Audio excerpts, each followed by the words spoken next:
It is the agenda for the 21st century you're living in today. For a brave new world where everything that you cherished and held true will no longer exist. Search and rescue crews are looking for more possible victims of the devastating Tennessee wildfires. The death toll rose to 7 yesterday after the discovery of 3 more bodies in the ruins. The number of homes and businesses burned jumped dramatically. Officials say the fire was likely human-caused.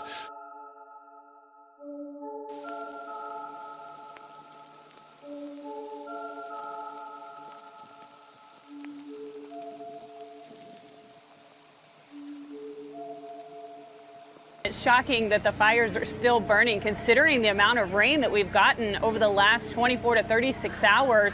We got a lot of rain last night. We got significant rainfall today, but we are still having a problem with those fires. Along with the rain, you have to remember, comes very strong wind as well as the cloud-to-ground lightning, so it almost counteracts each other sometimes. When you have the strong winds ahead of the rain, it'll help spread those fires. One other thing to mention, too, is that because of all the rain, we've had a couple of mudslides and small rock slides, so that's also making it unsafe for people to return to their homes. The death toll now up to 7, and we now know that at least 53 people are hurt. More than 15,000 acres have burned, mostly in and around Gatlinburg. More than 700 homes destroyed. President Obama now working with Tennessee's governor to get aid there. FEMA has already approved a grant and is preparing other resources. Tornado sirens ringing out across several states. Real concerns late today. We would see even more and difficult weather into the night. These twisters have been deadly. More than 24 reported tornadoes from Louisiana to Tennessee. Many striking as people slept. Those who were awake sharing their stories now of racing into shelters.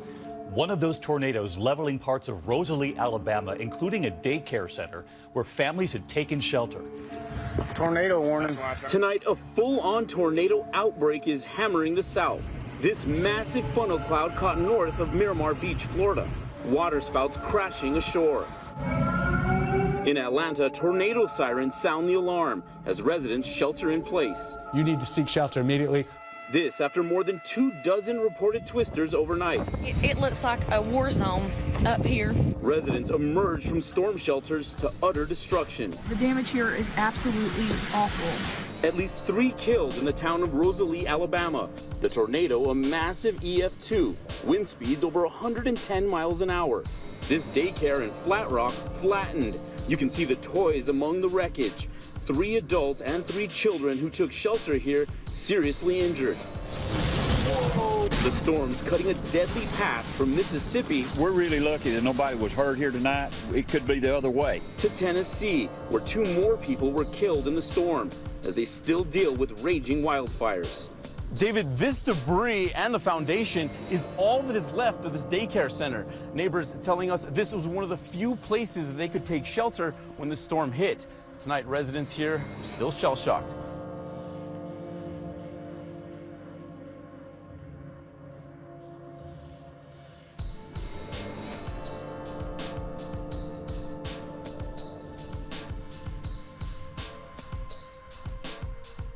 Some extreme weather, and we've been following this all week long. Alabama under a state of emergency as a powerful storm rips across the south. This image simply heartbreaking as you see this little girl right here looking for toys in the rubble of where her home used to stand.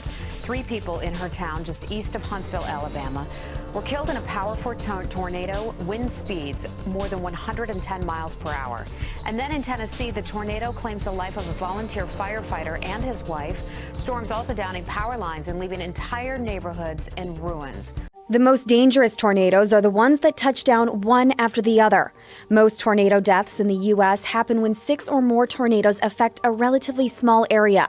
And new research shows these outbreaks are getting more severe. We've seen that the frequency of these outbreaks is rising faster than expected. The chances of seeing a string of tornadoes has more than doubled in the last 50 years. And we're still not sure why. The increase doesn't seem to be driven by climate change. The warming planet has more energy available in the atmosphere to whip up fierce storms, but the models show this isn't associated with the frequency of outbreaks. Researchers think it could be long-term cycles in ocean temperatures instead. We know these natural changes can influence everything from glacier mass in the Swiss Alps to the frequency of Atlantic hurricanes to U.S. droughts. But those swings take a long time. If they're responsible, the best way to know for sure might be to wait and see if the frequency of tornado clusters declines as the oceans cool down in the next few decades.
San Diego scientist estimates a solar megastorm could erupt and wreak havoc on Earth by the year 2020. In today's technologically dependent world, such an event could be catastrophic. It could cause major blackouts and disrupt daily life for some say up to 10 years.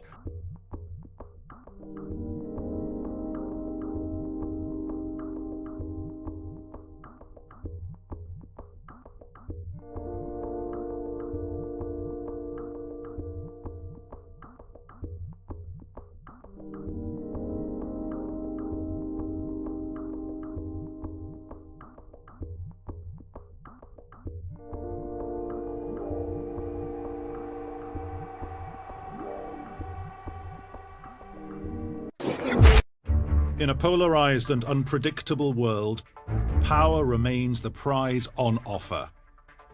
Technocrats, autocrats, nationalists, revolutionaries all demand it.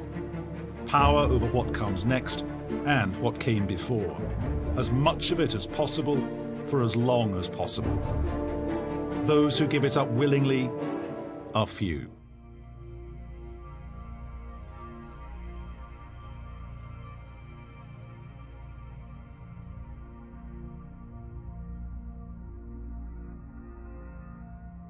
Mr. Trump won the election because of his economic vision. He promised to stop American corporations from sending blue-collar jobs overseas. Companies like Carrier are firing their workers and moving to Mexico. Ford is moving all of their small car production to Mexico. When I'm president, if a company wants to fire their workers and leave for Mexico or other countries, then we will charge them a 35% tax when they want to ship their products back into the United States. And they won't leave, believe me. Well, now the Carrier Corporation says it will stay in Indianapolis, saving 1,000 jobs. No question, President-elect Trump, using Vice President-elect Mike Pence, put the arm on Carrier. The president can do a lot of damage if he or she chooses to. Carrier wised up fast, and the folks know Trump is the reason.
When Deputy Attorney General Sally Yates released a memo in August announcing the Justice Department would work towards reducing its relationship with private incarceration companies, many media outlets packaged the story as an end to the department's use of private prisons.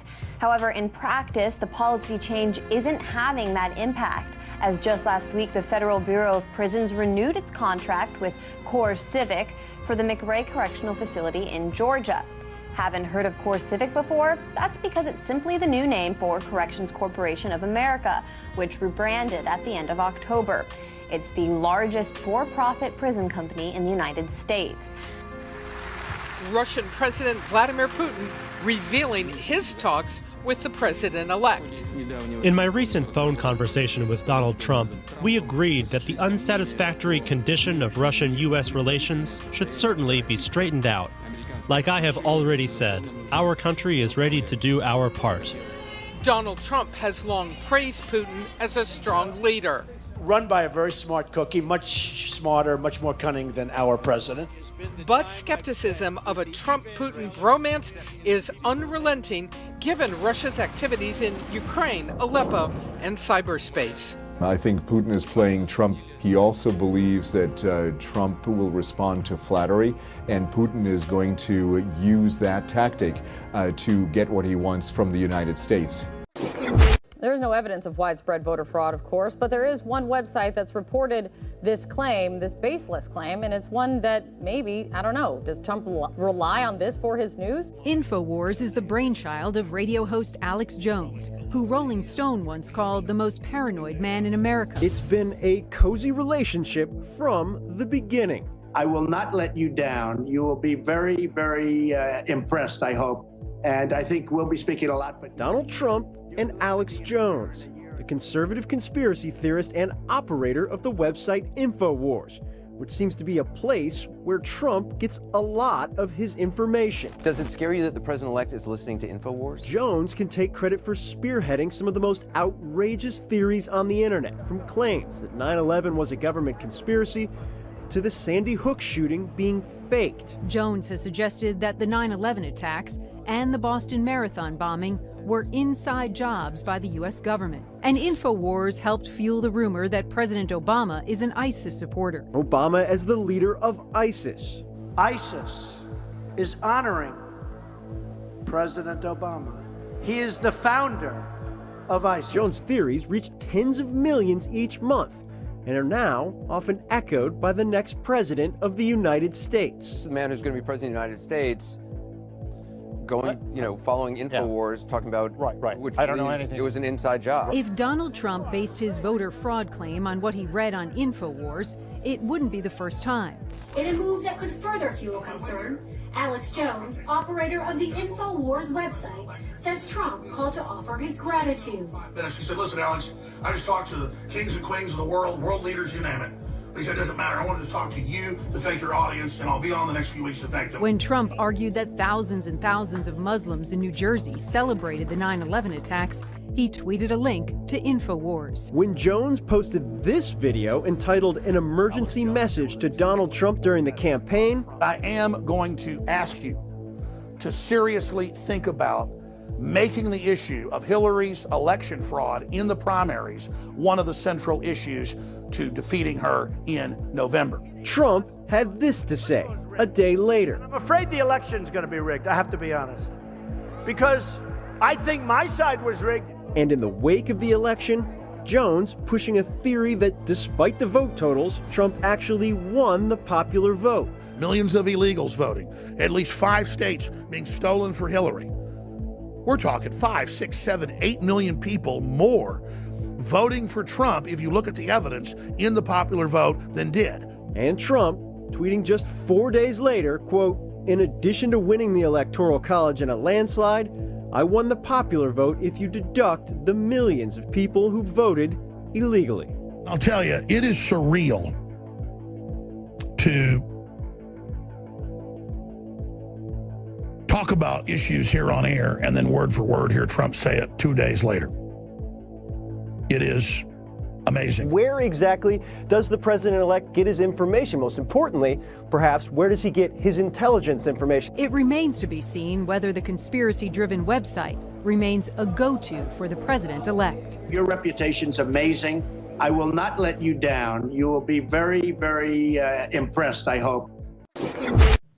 Activists at the Sacred Stone camp in North Dakota have vowed to continue their efforts against the Dakota Access Pipeline. This despite a mandatory evacuation order by the state governor. Now, the governor of North Dakota has referred to these weather conditions as, quote, life-threatening. Yet, as you can see behind me, activists here are undeterred in their mission against the construction of this pipeline, despite the cold, despite the wind, what is borderline blizzard conditions here at the Sacred Stone camp. There has been a buildup of tensions between protesters and local authorities, where authorities have used tactics such as rubber bullets, they've used tear gas, and even water cannons. It's hard to imagine that tactic being used given this bitter cold being felt here at the camp. Now, at least 24 individuals have been hospitalized since those confrontations took place over the weekend. And despite multiple eyewitness accounts saying Keith Lamont Scott was unarmed when he was shot and killed on September 20th, the investigation revealed he did in fact have a gun on him, and his DNA was found on its grip. Authorities say it was a Colt 380 semi-automatic that had 1 live round in the chamber. District Attorney Andrew Murray showed media this picture today, demonstrating that when police found the gun, the safety was off and it was cocked.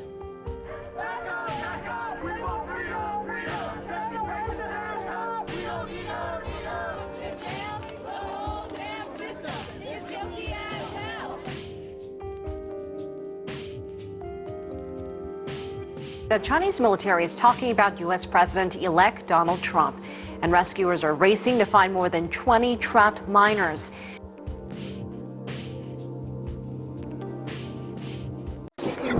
We all want to help one another. Human beings are like that. We want to live by each other's happiness, not by each other's misery. We don't want to hate and despise one another. In this world, there's room for everyone, and the good earth is rich and can provide for everyone. The way of life can be free and beautiful, but we have lost the way. To those who can hear me, I say, do not despair. The misery that is now upon us is but the passing of greed, the bitterness of men who fear the way of human progress. The hate of men will pass, and dictators die, and the power they took from the people will return to the people. And so long as men die, liberty will never perish. You have the love of humanity in your hearts. You don't hate. Only the unloved hate, the unloved and the unnatural. In the 17th chapter of St. Luke it is written, the kingdom of God is within man, not one man nor a group of men, but in all men, in you. You, the people, have the power. Then in the name of democracy, let us use that power. Let us all unite.